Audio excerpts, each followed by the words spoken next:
Hello అండి, నమస్తే అండి. ఈరోజు రెసిపీ ఏందనుకుంటున్నారా? ఒకసారి చూసి ఈ వీడియో చూసే వాళ్ళందరూ లైక్ చేయట్లేదు ఫ్రెండ్స్. మీరు లైక్ చేయాలి అందరూ. కొన్ని కొన్ని లైక్సే వస్తున్నాయి, అందుకోసమని ముందు చెప్తున్నాను. చాలా చాలా బాగుంటుంది ఈ రెసిపీ, పాతకాలం నాటిది. కానీ ఇంత చేదు కూడా ఉండదు కాకరకాయ, అంత బాగా వస్తుంది అన్నట్టు. మంచిగా మనం ఉల్లిగడ్డలను మంచిగా మగ్గించుకొని కరివేపాకు వేసుకుంటే చాలా బాగా టేస్ట్ వస్తుంది అన్నట్టు. ఇది మనము చింతపండు పులుసు గుజ్జుగా వేస్తాం కదా, అట్లా.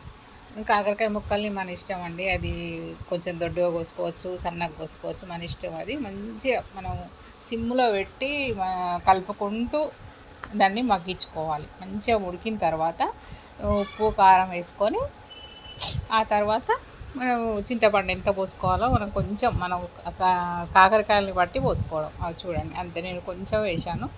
ఇప్పుడు మనం ఇంకా ఉడకలేదు అనుకుంటే కొంచెం నీళ్ళు యాడ్ చేసుకొని మళ్ళీ దగ్గరికి వచ్చిన తర్వాత బంద్ చేసుకోవాలి, అంతే. ఇంకేం లేదు. యాడ్ చేసుకుంటే మనం గరం మసాలా కూడా వేసుకోవచ్చు, కానీ నేను ఏం వేయలేదు. అన్నిట్లో గరం మసాలా ఉంది. కానీ చాలా టేస్ట్ అయిన కర్రీ అండి, ఒక్కసారి ట్రై చేసి చూడండి. కాకరకాయని చాలా మంచిది అన్నట్టు, షుగర్ పేషెంట్లకు కానీ మంచిగా కూడా, మన పిల్లలు కూడా తినని వాళ్ళు కూడా తింటారండి. కొంచెం కూడా చేదు ఉండదు. ఒక్కసారి ట్రై చేసి చూడండి కాకరకాయ పులుసు. ఓకేనా ఫ్రెండ్స్?